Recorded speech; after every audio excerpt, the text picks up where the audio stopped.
Hi ನಮಸ್ತೆ. ಆಹಾರ ಬುತ್ತಿಗೆ ಸ್ವಾಗತ. ಇವತ್ತು ನಾನು 2 ಮೂಲಂಗಿಯಿಂದ ಮೂಲಂಗಿ ರೊಟ್ಟಿ ಮಾಡಿ ತೋರಿಸ್ತೀನಿ ಬನ್ನಿ. ಈ ಮೂಲಂಗಿ ರೊಟ್ಟಿ ಮಾಡೋದ್ರಿಂದ ಆರೋಗ್ಯಕ್ಕೆ ತುಂಬ ಒಳ್ಳೆಯದು. ಈ ಮೂಲಂಗಿ ತಿನ್ನೋದ್ರಿಂದನೂ ತುಂಬ ಆರೋಗ್ಯಕ್ಕೆ ಒಳ್ಳೆಯದು. ಈ ಥರ ಮೂಲಾದಿ ಎಲ್ಲ ಬರುತ್ತಲ್ಲ, ಅದಕ್ಕೆ ಡೈಲಿ ನೀವು ಒಂದೊಂದು ಬೆಳಗ್ಗೆ ಎದ್ದು ಮೂಲಂಗಿ ಅರ್ಧ ಮೂಲಂಗಿ ಹಸಿ ಮೂಲಂಗಿ ತಿಂದ್ರಂತೂ ತುಂಬ ಒಳ್ಳೆಯದು. ಇವಾಗ ನಾನು ರೊಟ್ಟಿ ಮಾಡೋದು ಹೇಗಂತ ತೋರಿಸ್ತೀನಿ. ಇವೆರಡು ಮೂಲಂಗಿ ತೊಗೊಂಡ್ಬಿಟ್ಟು ನಾವು ಈ ಥರ ಚೆನ್ನಾಗಿ ತುರಿಬೇಕು. ಸೌತೆಕಾಯಿ ತುರಿದಿರುತ್ತಲ್ಲ, ಈ ಥರ ಸಿಪ್ಪೆ ಎಲ್ಲ ತೆಗಿಬೇಕು. ಎರಡೂ ನಾನು ಸಿಪ್ಪೆ ತೆಗೆದು ತೊಗೊಂಬರ್ತೀನಿ ಬನ್ನಿ. ನೋಡಿ, ಈ ಥರ ಸಿಪ್ಪೆ ತೆಗೆದು ನೀಟಾಗೆ ನಾನು ತೊಳ್ಕೊಂಬಂದಿದ್ದೀನಿ. ಇವನ್ನ ತುರಿದ್ಬಿಟ್ಟು ತೊಳ್ಕೊಂಬಂದಿದ್ದೀನಿ. ಇವಾಗ ಈ ಥರ ಕಾಯಿ ತುರಿದಿರುತ್ತಲ್ಲ, ಇದನ್ನು ತೊಗೊಂಡ್ಬಿಟ್ಟು ನಾವು ನೀಟಾಗಿ ಹಿಂಗೆ ತುರ್ಕೋಬೇಕು.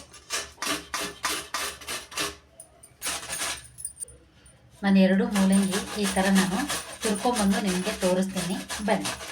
ನೋಡಿ, 2 ಮೂಲಂಗಿ ನಾನು ಈ ಥರ ತುರ್ಕೊಂಬಂದಿದ್ದೀನಿ. ಈ ಮೂಲಂಗಿ ತುರಿದು ಸ್ವಲ್ಪ ಪಕ್ಕಕ್ಕೆ ಇಟ್ಬಿಟ್ಟು ಏನು ಹಾಕೋದಂತ ನೋಡೋಣ. ನೋಡಿ, ಒಂದು ಅಗಲವಾಗಿರೋದು ಬೋಲ್ ತೊಗೋಬೇಕು. ಒಂದು ಬಟ್ಲು ನಾನು ಈ ಬಟ್ಟಲೇ ಒಂದು ಬಟ್ಲು ಅಕ್ಕಿ ಹಿಟ್ಟು ತೊಗೊಂಡಿದ್ದೀನಿ. ಇವಾಗ ಮೂಲಂಗಿ ಕಟ್ ಮಾಡಿದ್ದೀವಲ್ಲ, ಇದರಲ್ಲಿ ನಾವು ಹಾಕ್ಕೊಳ್ಳೋಣ. ಜಾಸ್ತಿ ಏನು ಟೈಮ್ ತೊಗೊಳ್ಳ. ಅಕ್ಕಿ ಹಿಟ್ಟು ಮೂಲಂಗಿ ಇದ್ದರೆ ಸಾಕು, ಅರ್ಜೆಂಟಾಗಿ 10 ನಿಮಿಷದಾಗ ನೀವು ರೊಟ್ಟಿ ಮಾಡಿಕೊಂಡು ತಿನ್ಬೋದು.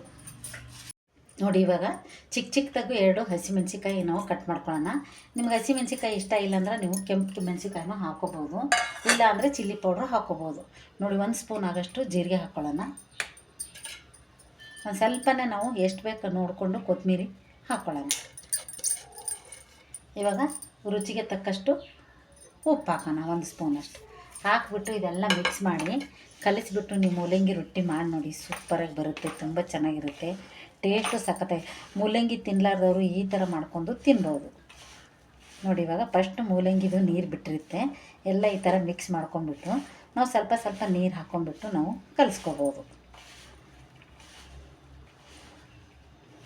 ನೋಡಿ, ಸ್ವಲ್ಪ ನೀರು ಹಾಕ್ಕೊಂಡ್ಬಿಟ್ಟು ನಾವು ಕಲಿಸ್ಕೊಳ್ಳೋದು. ಚೆನ್ನಾಗಿ ಕಲಿಸ್ಕೊಂಡ್ಬಿಟ್ಟು ಇದು ರೊಟ್ಟಿ ಹಾಕ್ಕೊಂಡ್ಬಿಟ್ಟು ಪಲ್ಯನೋ ಚಟ್ನಿನೋ ಮೊಸರು ಜೊತೆಗೋ ಇಲ್ಲ ಉಪ್ಪಿನಕಾಯಿ ಜೊತೆಗೋ ತಿನ್ಬೋದು. ಅಷ್ಟು ಚೆನ್ನಾಗಿ ಟೇಸ್ಟ್ ಇರುತ್ತೆ. ಇದು ಮೂಲಂಗಿ ಹಾಕಿವಂತೆ ಗೊತ್ತಾಗಲ್ಲ. ನೋಡಿ, ಈ ಥರ ನಾವು ಚೆನ್ನಾಗಿ ಈ ಥರ ನಾದ್ಕೋಬೇಕು. ಇದೇನು ಇಡಬೇಕಂತೇನೂ ಇಲ್ಲ. ನೋಡಿ, ಈ ಥರ ಈ ಥರ ಕಲಿಸ್ಕೊಂಡ್ಬಿಟ್ಟು ನಾವು ಇವಾಗ ಜಸ್ಟ್ ಹೋಗ್ಬಿಟ್ಟು ರೊಟ್ಟಿ ಹಾಕ್ಕೊಂಡು ತಿನ್ಬೋದು. ಇವಾಗ ಹಂಚು ಕಾಯಕ್ಕಿಟ್ಟಿದ್ದೀನಿ, ರೊಟ್ಟಿ ಹಾಕಿ ತೋರಿಸ್ತೀನಿ ಬನ್ನಿ. ನೋಡಿ, ಈ ಥರ ದೊಡ್ಡದಾಗಿ ಹಂಚು ಇಟ್ಕೊಂಡ್ಬಿಟ್ಟು ಸ್ವಲ್ಪ ನೀರು ಹೊಡೆದು ನಾವು ರೊಟ್ಟಿ ತಟ್ಟಿದ್ರೆ ನೋಡಿ ಸೂಪರಾಗಿ ಬರುತ್ತೆ. ಇವಾಗ ನಾನು ತಟ್ಟಿ ತೋರಿಸ್ತಾ ಇದ್ದೀನಿ. ನಿಮ್ಗೆ ಎಷ್ಟು ದೊಡ್ಡದು ಬೇಕೋ ಅಷ್ಟು ದೊಡ್ಡದು ನೀವು ರೊಟ್ಟಿ ತಟ್ಕೋಬೋದು.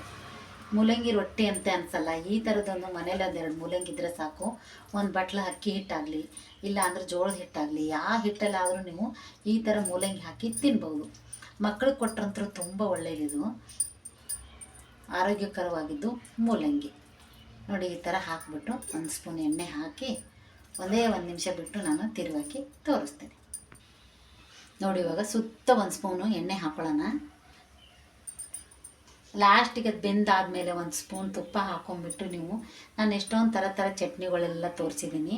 ಆ ಥರ ಚಟ್ನಿಗಳು ಮಾಡ್ಕೊಂಡು ತಿನ್ಬೋದು. ಇಲ್ಲಾಂದರೆ ಇವಾಗ ಅವರೆಕಾಳು ಸೀಸನ್ ಇರೋದಕ್ಕೆ ಅವರೆಕಾಳು ಪಲ್ಯ ಜೊತೆಗೂ ತಿನ್ಬೋದು. ಸೂಪರಾಗಿರುತ್ತೆ. 1 ನಿಮಿಷ ಇದನ್ನು ಬೇಯಕ್ಬಿಡೋಣ.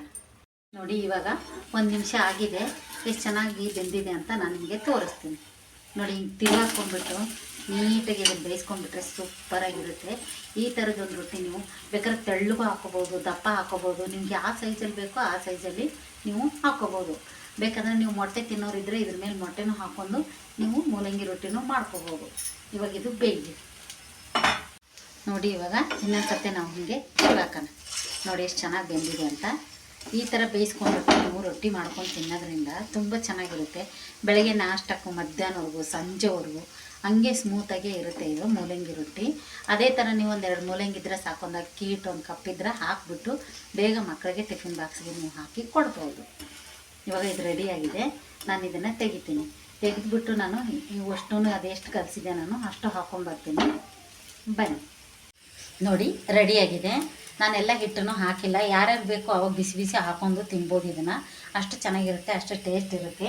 ನಾನು ನೋಡಿ, ಹುಚ್ಚಳ ಪುಡಿ ಅಂತೀರಲ್ವ ನೀವು, ಅದನ್ನು ನಾವು ಇದನ್ನು ಕಾರೆಳ್ಳು ಅಂತೀವಿ, ಗುರೆಳ್ಳು ಅಂತೀವಿ, ಈ ಚಟ್ನಿ ಪುಡಿನೂ. ಆಮೇಲೆ ಇವಾಗ ಅವರೆಕಾಳು ಸೀಸನ್ ಇರೋದಕ್ಕೆ ನಾನು ಅವರೆಕಾಳು ಪಲ್ಯ ಮಾಡ್ಕೊಂಡಿದ್ದೆ. ಈ ಥರ ಪಲ್ಯ ಹಾಕ್ಕೊಂಡು ತಿಂದರೆ ಮಸ್ತ್ ಇರುತ್ತೆ. ಇದು ಸೂಪರಾಗಿರುತ್ತೆ. ನೋಡಿ, ಈ ಥರ ಒಂದು ಸತಿ ಟ್ರೈ ಮಾಡಿ ನೋಡಿ ಹೇಗಿರುತ್ತಂತ ನಿಮಗೆ ಗೊತ್ತಾಗುತ್ತೆ. ಈ ಥರ ರೊಟ್ಟಿ ನಿಮ್ಗೆ ಇಷ್ಟ ಆದಲ್ಲಿ, ಮೂಲಂಗಿ ರೊಟ್ಟಿ ಇಷ್ಟ ಆದಲ್ಲಿ ಲೈಕ್ ಮಾಡಿ, ಶೇರ್ ಮಾಡಿ, ಸಬ್ಸ್ಕ್ರೈಬ್ ಮಾಡಿ. ನಮಸ್ತೆ.